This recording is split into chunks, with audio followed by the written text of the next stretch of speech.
ঘর বদলায়, রং বদলায়, বদলায় শাসকের চেহারা, বিরোধীর মুখ।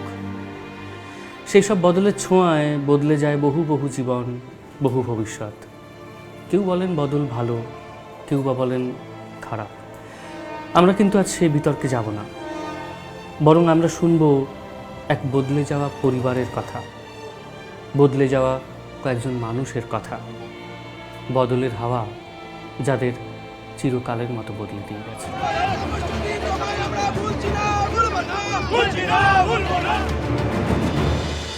আইনি পরিভাষায় বলা হয়, শাসক দল বা শাসনযন্ত্রের দক্ষিণ হস্ত হল প্রশাসন। কিন্তু আমাদের রাজ্যে মজার ব্যাপার, কখনো প্রশাসনকে আমরা দেখি শাসক দলের অনুগত হিসেবে, কখনো তাকে বিরোধিতায় যেতেও দেখা যায়, আবার কখনো প্রশাসন ঠিক পথে চললে শাসক দলের কাছ থেকে পেতে হয় অভিযোগ। আর শাসক দল প্রশাসনের এই দ্বৈরথ নাটিকার মাঝে পড়ে অনেককে অনেক সময় বড্ড বেশি মূল্য দিতে হয়। তেমনি মূল্য দিতে হয়েছিল একজনকে, যাকে নিয়ে আজ আমাদের সফর শুরু করছি। তার নাম তাপস চৌধুরী। আজ 3 বছর হলো তিনি পৃথিবীতে নেই। কি হয়েছিল তার সঙ্গে, আর তারপর কিভাবে এগোলো ঘটনার জল। এই সেই হরিমোহন ঘোষ কলেজ। গার্ডেন রিচের এই কলেজের সামনের এই এলাকাটি এখন খুব শান্তশিষ্ট, অন্যান্য সব দিনের মতো লাগছে বটে, কিন্তু আজ থেকে ঠিক 3 বছর আগে 2013 সালের 12ই ফেব্রুয়ারি এই কলেজই রণক্ষেত্রের আকার ধারণ করেছিল। ঠিক কি ঘটেছিল সেদিন?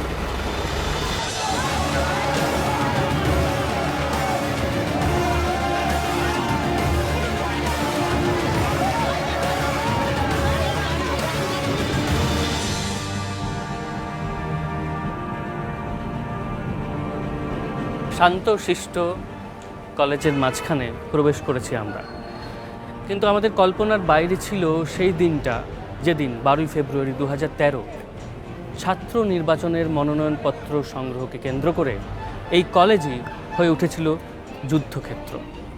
সেদিন এই নির্বাচনের নিরাপত্তার দায়িত্বে ছিলেন কলকাতা পুলিশের স্পেশাল ব্রাঞ্চের সাব ইন্সপেক্টর তাপস চৌধুরী।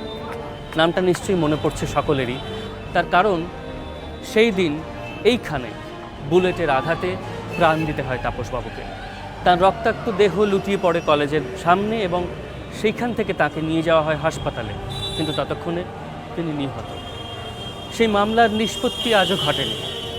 অনেকে অনেক রকম কথা বলেন ঠিকই, কিন্তু সুবিচার এখনও আসেনি তাপস চৌধুরীর পরিবারের কথা যখন বললাম, তখন পরিবারের সদস্যদের কথাও একবার শুনে নেব।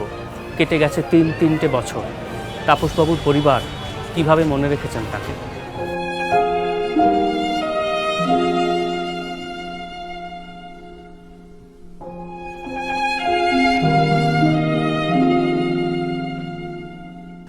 বেহালা ঠাকুরপুকুরের মাঝিপাড়া। 2013 সালের 12ই ফেব্রুয়ারি নিজের বাড়িতে, এই পাড়াতে শেষবার এসেছিলেন তাপস চৌধুরী, কিন্তু নিজের পায়ে হেঁটে আর নয়, মানুষের কাঁধে চড়ে শেষ যাত্রায় যাবেন বলে।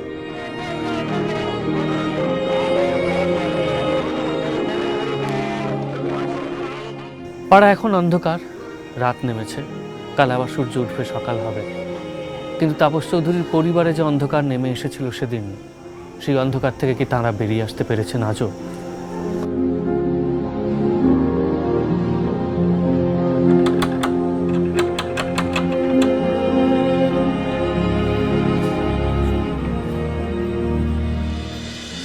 এই হাত ঘড়িটা পরেই ডিউটিতে বেরিয়েছিলেন সাব ইন্সপেক্টর তাপস চৌধুরী। ঘড়িটা তারপর 1 মাস পর ফেরত পাওয়া গিয়েছিল গার্ডেন রিচ থানার কাছ থেকে। থেমে গিয়েছিল ঘড়ির কাঁটা, আর সেই সঙ্গে থমকে গিয়েছিল চৌধুরী পরিবারের সময়টাও। সময় কি আজও সেই একই জায়গায় থমকে আছে 3 বছর পেরিয়ে যাওয়ার পর?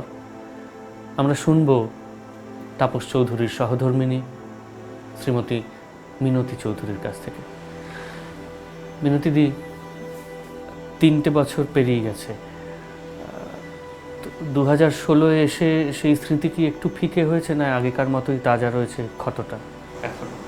না, সব সময়ের জন্যই মনে পড়ে আমার। এই স্মৃতি কোনোদিনই আমি ভুলতে পারবো না। যতদিন বেঁচে থাকবো আমি ভুলতে পারবো না। সে আগের মতনই রয়েছে সব সময়ের জন্য। 3 বছর তো পেরিয়ে গেল ওর মৃত্যুর, ওর হত্যার। সেই সুবিচার কি আপনি আপনার পরিবার এখনো পেয়ে উঠেছেন আদালতের কাছ থেকে? না, এখনো আমি কোনো বিচার পাইনি। বিচার চলছে, সিআইডি এখনো তদন্ত করছে। আমার কাছ থেকে দুবার এসে হলফনামায় সই করে নিয়ে গেল। আর মাঝে মধ্যেই চেঞ্জ হয়ে যাচ্ছে লয়ার, কিন্তু কার হাতে কেসটা আছে, কোন উকিল লড়ছে, এগুলো আমি কিছুই জানি না। আর যোগাযোগ করলে বলে যে আপনারা প্রসেসিংটা বুঝতে পারবেন না, যখন আপনাকে প্রয়োজন হবে তখন আমরা আপনাকে ডেকে নেব। যার জন্য আমার যাওয়াও হয় না, আর কেসটা কী অবস্থায় আছে তাও জানি না।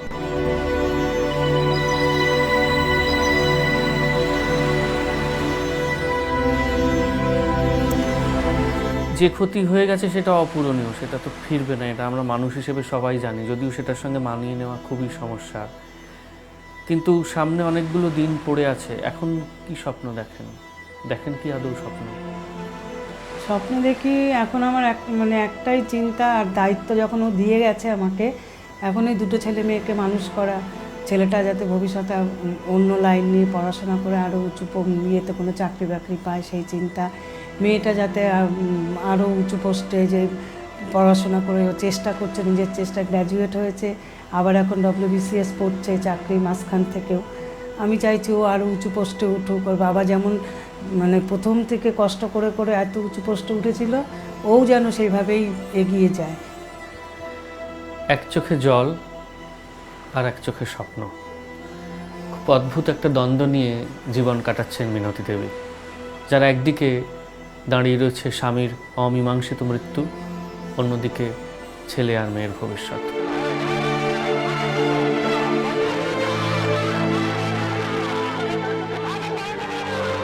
তনুশ্রী, আজকে আপনি জীবনে প্রতিষ্ঠিত একটা পেশার সঙ্গে জড়িত, চাকরি করছেন, সংসার সামলাচ্ছেন, ভাইকে মাকে দেখছেন, পাশে জোর হয়ে দাঁড়িয়েছেন, কিন্তু কোথাও সেই চাকরির সঙ্গে আপনার বাবার চলে যাওয়াটা জড়িয়ে রয়েছে। এই ভারটা কি আপনাকে রোজ বয়ে বেড়াতে হয় যে আপনি যে কাজটা করছেন সেটা আসলে বাবার শূন্যস্থান পূরণ করছেন কোথাও? হ্যাঁ, অফিসটা তো আমি যখন প্রথমে গেছিলাম সেটা বাবার অফিস হিসাবেই আমি গিয়েছিলাম। এখনও আমি সেইভাবেই দেখি। ওখানে যারা রয়েছেন সবই আমার বাবার সহকর্মীরাই ছিলেন। আমি তাদেরকে কাকু বা পিসি বলেই এখনও আমি ডাকি। এখনও আমার মনে হয় যেটা আমার বাবারই অফিস। আমার নিজের অফিসের থেকেও সেটা আমার বাবার অফিস, এটা আমার কাছে অনেক বেশি সম্মানের। আচ্ছা, এই যে এই পেশায় এলেন, এটা তো একরকম বাধ্যবাধকতাও যে বাবা চলে যাওয়ার পর পরিবারের হাল ধরতে হবে, কিন্তু আপনার কি মনে মনে কোনোদিন ইচ্ছে ছিল যে স্পেশাল ব্রাঞ্চ জয়েন করবেন, বা বাবা কি অন্যরকম কোনো স্বপ্ন দেখতেন মেয়েকে নিয়ে? না, আমারও ছোটোবেলা থেকে ইচ্ছা ছিল, পুলিশ হওয়ার ইচ্ছা একটা ছিলই। আচ্ছা, কিন্তু সেটা মা চাইতো না, মা কখনোই চাইতো না, কিন্তু বাবা বলতো। কিন্তু সেটা যে এইভাবে হবে সেটা আমি কোনোদিনই ভাবিনি। বাড়িতে এত বড় একটা জীবনহানি ঘটে গেল, বাবা চলে গেলেন, তারপর আপনি সেই অফিসেই আবার কাজ করতে শুরু করলেন। কোথাও বাড়িতে একটা নিরাপত্তা বোধের অভাব হয়নি? মা কখনো বারণ করেননি যে এই এই কাজে যেও না? আপত্তি প্রথমে করেছিল যে, কিন্তু সেই জন্যই হয়তো আমার ফিল্ডের থেকে আমার ওই ক্লারিক্যাল জবটাকেই মা বেশি অ্যাপ্রিশিয়েট করেছিল। হ্যাঁ, সেই জন্যই হয়তো আমার ক্লারিক্যাল পোস্টে ঢোকা। তো আমি চেষ্টা করছি আমার নিজের মতো করে যদি অন্য কিছু করা যায়।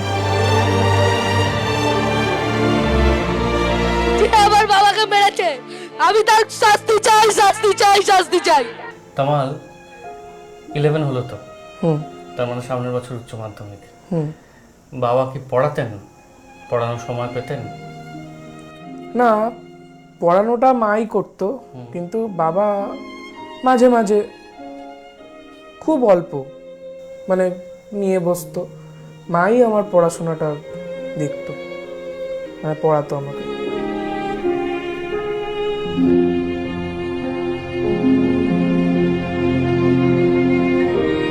যখনই হোক না কেন বাবাকে হারানো দুঃখজনক, কিন্তু যেভাবে ওকে মৃত্যু মেনে নিতে হয়েছে, এবং যে বয়সে তোমার উপরেই আঘাত নেমে এসেছে, কি করে সেটাকে কাটিয়ে উঠেছো? কারণ এটাও কিন্তু একটা জিদ। প্রথম কিছুদিন আমার খুব অসুবিধা হয়েছিল, মানে ঘরটা একদম পুরো ফাঁকা হয়ে গিয়েছিল, খুব নিজেকে খুব আপসেট লাগতো, আর বাবার অস্তিত্বটা খুব মিস করতাম।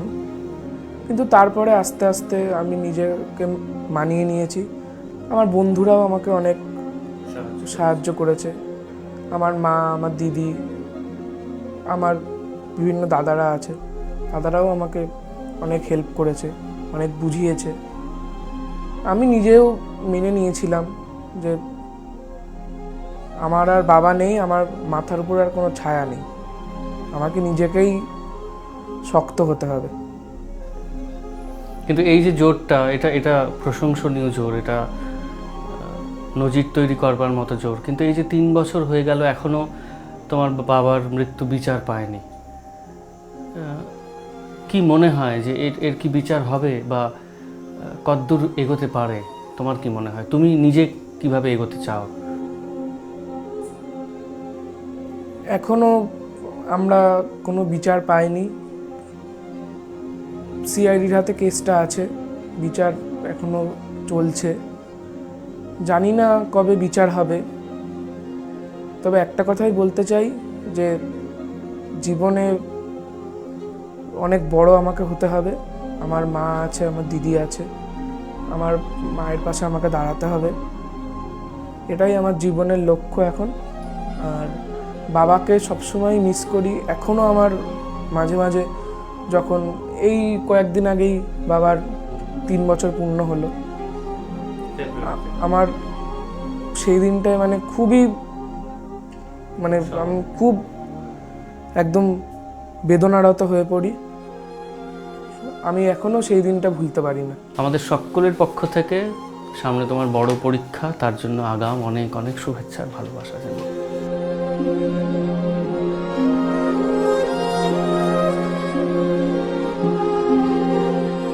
গান শুনতে ভারী ভালোবাসতেন তাপসবাবু, আর মৃত্যুর পর পেয়েছিলেন গান স্যালিউট।